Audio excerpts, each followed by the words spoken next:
नमस्कार दर्शकों, मैं एस्ट्रोलॉजर अंशु अपने इस वीडियो में आपका बहुत बहुत स्वागत करती हूँ। और मेरा आज का यह वीडियो सोलर इक्लिप्स यानी कि सूर्य ग्रहण पर आधारित है।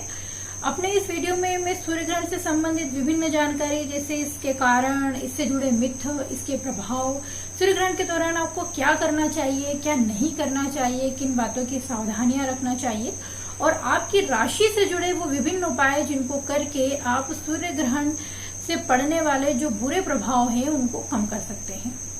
जैसे कि दर्शकों, आप लोग जानते हैं कि सूर्य ग्रहण एक ऐसी खगोलीय घटना है जिसमें सूर्य और पृथ्वी के बीच में चंद्रमा आ जाता है, तो इसे सूर्य ग्रहण कहा जाता है।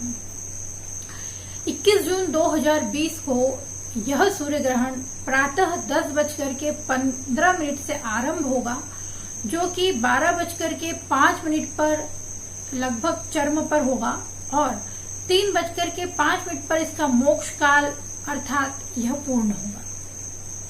निश्चित तौर पे सूर्य ग्रहण जो है वैज्ञानिक एवं ज्योतिषी दोनों ही दृष्टिकोण से बहुत महत्वपूर्ण है और इसका महत्व तब और भी बढ़ जाता है जब सूर्य ग्रहण ऐसे विभिन्न संयोगों को लेकर के आ रहा हो। जैसे कि यह सूर्य ग्रहण उस दिन हो रहा है जिस दिन रविवार है, और आप जानते हैं कि जो रविवार है वह सूर्य नारायण का ही दिन होता है।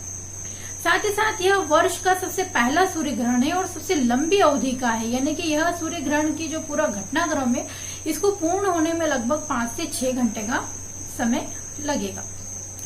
और उस वक्त जो है कि हमारी पूरी 6 जो ग्रह हैं, पूरे 6 ग्रह अपनी वक्री अवस्था में होंगे। और साथ ही साथ यह जो ग्रहण है यह कर्क रेखा पर बनने वाला है, यह कर्क रेखा पर होने वाला है और यह बहुत लंबी अवधि का ग्रहण होगा। और जैसा कि आप लोग जानते हैं कि वर्ष में 2 दिन यानी कि 21 जून और 22 जून सबसे लंबे दिन होते हैं और 21 जून जो सबसे लंबा दिन है यह उस दिन होने वाला ग्रहण है। निश्चित तौर पर जो ग्रहण है और इस प्रकार के जो ग्रहण होते हैं इसके लिए कहा जाता है कि इसके जो प्रभाव होते हैं उससे राजा बचेन प्रजा, अर्थात इसके परिणाम आर्थिक स्थिति पर, मानसिक स्थिति पर, समस्त मानव समाज पर और जीव जंतुओं पर और इसके विभिन्न क्षेत्रों में इसके जो है कि बुरे परिणाम देखने को मिलते हैं। साथ ही साथ ऐसी कुछ घटनाएं यानी कुछ राजनीतिक घटनाएं और कलह, अशांति, अराजकता, साथ ही साथ युद्ध की स्थितियां होना और कई प्राकृतिक आपदाएं जैसे कि भूकंप, बाढ़, अकाल पड़ना, भूस्खलन होना या और भी कई अप्रिय घटनाएं होने की भी आशंका होती है। जैसा कि आध्यात्मिक दृष्टिकोण से कहा जाता है या यह सावधानी रखने को कहा जाता है, यह मना किया जाता है कि आपको इस सूर्य ग्रहण के दौरान घर से बाहर नहीं जाना चाहिए, कुछ खाना पीना नहीं चाहिए। तो ये जो इतनी भी सारी बातें हैं या आध्यात्मिक दृष्टिकोण से भी इसको देखा जाए और अगर इसको हम वैज्ञानिक दृष्टिकोण से अगर इसको जोड़ करके देखें तो बिल्कुल इन नियमों का पालन करना चाहिए। और उसका कारण क्या है मैं आपको बताती हूँ। यदि अगर आवश्यक ना हो तो आप घर से ना जाएं और कभी भी इस दौरान जो है सूर्य को बिना किसी चश्मे के या बिना किसी प्रोटेक्शन के आपको नहीं देखना चाहिए। उसका कारण ये है कि जब सूर्य ग्रहण की जब घटना होती है तो उस वक्त उसकी रोशनी बहुत ज्यादा होती है और उस वक्त अल्ट्रावायलेट रेज बहुत ज्यादा निकलती है, जिसकी वजह से ये होता है कि अगर आप बाहर जाते हैं तो मे बी कि आपकी स्किन में किसी प्रकार की आपको स्किन का कोई प्रॉब्लम हो सकता है। साथ ही साथ आपकी आंखों में कोई डिफेक्ट आ सकता है। यहाँ तक कि कहा जाता है कि इसकी रोशनी इतनी तेज होती है कि उसमें आपकी आंखें तक भी जा सकती हैं। गर्भवती स्त्रियों को इससे दूर रखना चाहिए, उनको घर में ही रहना चाहिए। उसका कारण यही है कि जो गर्भ में पड़ने वाले शिशु पर उन रेस का कोई बैड इफेक्ट ना हो, उसके कोई बुरे परिणाम ना देखने को मिले। इस वजह से कहा जाता है कि और आपको बिल्कुल इस वजह से कहा जाता है कि आपको इसको बिल्कुल डायरेक्ट आंखों से नहीं देखना, आप किसी भी फिल्म का या किसी चश्मे का उपयोग करके उसको देखें या उसको पानी में देखा जाए, इस प्रकार से आप उसको देखें। इस दौरान जो खाना पीना आपको नहीं चाहिए उसका कारण ये है कि इस वक्त बहुत सारे विषाणु और जीवाणु क्योंकि निकलते हैं और ये जो धूप में या किसी गर्मी में बहुत ज्यादा एक्टिव हो जाते हैं। जैसे कि दही में जो बैक्टीरिया होते हैं वो उसमें गर्मी के वजह से ही बहुत ज्यादा मल्टीप्लाई होने लगते हैं, बहुत ज्यादा बढ़ने लगते हैं, जिसकी वजह से दही जम जाता है। उसी प्रकार से इस दौरान धूप की वजह से बहुत सारे जो बैक्टीरियाज होते हैं, बहुत सारे जो जीवाणु विषाणु होते हैं वो बहुत ज्यादा होते हैं, बहुत ज्यादा वो बढ़ने लगते हैं, जिसकी वजह से क्या होता है कि वो खाना जो है आपका बना हुआ उसके विषैले होने के या उसके कुछ बुरे जो उसको खाने के बाद कुछ बुरे प्रभाव आपके पेट में या किसी प्रकार के आपको देखने को मिल सकते हैं। इसलिए कहा जाता है कि खाने को पूरा ढक करके रखा जाए और उसमें कुछ तुलसी के पत्ते डाल दिए जाए, क्योंकि तुलसी के जो पत्ते होते हैं वो शुद्धता के प्रतीक होते हैं और उसको हम जो है उसको भोजन को शुद्ध करने के लिए हम उसका उपयोग किया जाता है। अब दर्शकों, ये तो बात हुई कि ग्रहण के दौरान आपको क्या सावधानी रखना चाहिए, लेकिन ग्रहण के दौरान करना क्या चाहिए।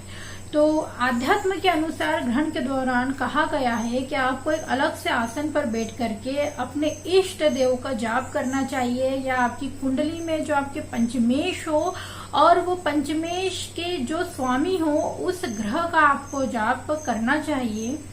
साथ ही साथ आप किसी भी ईश्वर में आपकी आस्था हो, आप उनका जाप कर सकते हैं, जिसमें आपका विश्वास हो उनका आप जाप कर सकते हैं। या फिर आप ज्यादा कुछ अगर आपको समझ नहीं आ रहा हो तो आप सूर्य देव का ही मंत्र ओम घणी सूर्याय नमः का भी जप आप कर सकते हैं। यानी आपको कुल मिलाकर के उस दौरान ईश्वर को याद करना है। इसके अगर मैं वैज्ञानिक दृष्टिकोण को समझूं, क्योंकि आध्यात्म में यह कहा गया है कि ग्रहण काल के दौरान जो मंत्रों का जाप किया जाता है उसका पुण्य लाभ कई गुना अधिक मिलता है। उसका क्या कारण है? उसका वैज्ञानिक दृष्टिकोण से अगर देखें तो उस वक्त एनर्जी बहुत ज्यादा होती है, उस वक्त ऊर्जा बहुत ज्यादा होती है, क्योंकि वो सूर्य से निकलती है। और जब आप उस दौरान अगर आप कोई मंत्र का जाप करते हैं तो आपको ज्यादा से ज्यादा उसकी एनर्जी आप में अब्सॉर्ब होती है, यानी कि उस ग्रहों के मंत्रों का जाप का जो लाभ होता है वो आपको ज्यादा मिलता है। और मंत्र जाप क्यों किए जाते हैं? मंत्र जाप इसलिए किए जाते हैं कि हमारी बॉडी का ओरा होता है, जो कि साइंटिफिकली भी प्रूफ है, और हमारी जो बॉडी का जो ओरा होता है वो नेगेटिव ओरा से पॉजिटिव ओरा हो सके। तो हम अपने ओरा को पॉजिटिव करने की कोशिश करते हैं, ताकि जो ग्रहण के दौरान जो भी अप्रिय घटनाएं या जो बुरी घटनाएं जो होने की संभावनाएं होती है उनको कम किया जा सके। यानी कि ग्रहण के जो बुरे प्रभाव पे, चाहे वो हम पे व्यक्तिगत रूप से पड़ने वाले हो या सामाजिक रूप से पड़ने वाले हो या पूरी देश या दुनिया पे पड़ने वाले हो, उनको कम किया जा सके। ग्रहण के दौरान हमारा अध्यात्म कहता है कि आपको किसी चीज का दान धर्म करना चाहिए। तो बिल्कुल आपको ये करना चाहिए कि जब ग्रहण से पहले आपको या सूतक काल आरंभ होने से पहले आप कुछ भी सामान आप ले आए अपने घर में, चाहे वो अनाज हो सकता है, चाहे कुछ कपड़े हो सकते हैं, या जिस भी चीज का आप दान कर सकते हैं वो आप ला करके रख लें। और उसके बाद में आप जब ग्रहण समाप्त हो जाता है तो कुछ जरूरतमंद लोगों को आप वो चीजें दान कर सकती हैं। अब बात आती है कि आपकी राशि के अनुसार आपको किन चीजों का दान करना चाहिए जिसके कि आपको सकारात्मक प्रभाव मिले और जो सूर्य ग्रहण से होने वाला जो नकारात्मक प्रभाव है उनको दूर किया जा सके। तो आइए बात करते हैं विभिन्न राशियों की। राशि जहां पर आप अपनी कुंडली में देखिएगा, मैं नाम राशि की बात नहीं कर रही हूँ, मैं चंद्र राशि की बात कर रही हूँ। आप अपनी कुंडली में देखिएगा कि जहां चंद्रमा बैठे हो वहां से आपकी कौन सी राशि बन रही है, आपको वो उस राशि के अनुसार आपको उपाय करना है। तो आइए बात करते हैं मेष राशि की। मेष एवं वृश्चिक राशि वालों के स्वामी बने मंगल देव, और मंगल देव जो है लाल रंग के कारक है, अतः आप लाल कपड़े का, गुड़ का या मसूर का आप दान कर सकते हैं, या अन्य किसी भी लाल रंग की वस्तु का आप दान कर सकते हैं। अगली राशि आती है वृषभ राशि एवं तुला राशि। और वृषभ राशि और तुला राशि के जो स्वामी बने शुक्रदेव, जो कि सफेद रंग के कारक हैं, और आप इसमें सफेद रंग जैसे चावल का दान, सफेद कपड़े का दान या फिर मिश्री या शक्कर का दान आप कर सकते हैं। अगली राशि हुई मिथुन राशि और कन्या राशि, और दोनों के स्वामी बने बुध देव, जो कि हरे रंग के कारक हैं। और आप इसमें किसी भी हरे रंग का, जैसे कि आंखें मूंग का दान, हरी घास, हरा चारा को आप जो है गाय को खिला सकते हैं, या अन्य किसी भी पशु को आप खिला सकते हैं, या अन्य किसी भी आप हरे रंग की वस्तु का आप दान कर सकते हैं। अगली राशि है कर्क राशि। कर्क राशि के लिए आप दूध का दान कर सकते हैं, या किसी भी ठंडी चीज का आप दान कर सकते हैं। अगर आप कर सकते हैं तो आप चांदी की किसी वस्तु का भी आप दान कर सकते हैं। अगली राशि हुई कर्क के बाद में सिंह राशि, और सिंह राशि के जो स्वामी बने वो हुए स्वयं सूर्यदेव। और सूर्यदेव के दान के लिए आप जो है सात आप अलग अलग अनाजों को आपस में मिला करके आप उसका दान आप कर सकते हैं। साथ ही साथ किसी भी गुलाबी रंग की चीज का यानी गुलाबी कपड़े का भी आप इसके लिए दान आप कर सकते हैं। अगली राशि हुई धनु एवं मीन राशि, दोनों के स्वामी बने देवगुरु बृहस्पति, जो कि पीले रंग के कारक है। अतः आखी हल्दी की गांठ का या पीले कपड़े का और हल्दी का या अन्य किसी भी पीली वस्तु का आप दान, जैसे पीली दालों आदि का भी आप दान कर सकते हैं। अगली राशि हुई मकर एवं कुंभ, तो जिसके स्वामी बने शनिदेव, और आप जो है किसी भी शनिदेव के दान के लिए आप जो है किसी भी काली वस्तु का दान, यानी कि आंखें काले उड़द का दान, काले तिल का दान, सरसों के तेल का दान, काले कपड़े का दान या अन्य किसी भी काली वस्तु का, लोहे का आदि का दान आप कर सकते हैं।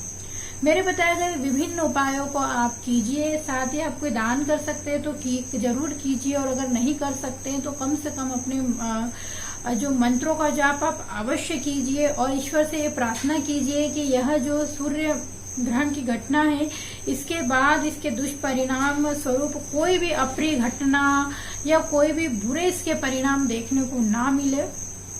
और यदि आपको मेरे इस पूरे वीडियो में दी गई जानकारी पसंद आई हो और वीडियो अच्छा लगा हो तो प्लीज मेरे वीडियो को शेयर जरूर कीजिएगा और लाइक जरूर कीजिएगा। धन्यवाद।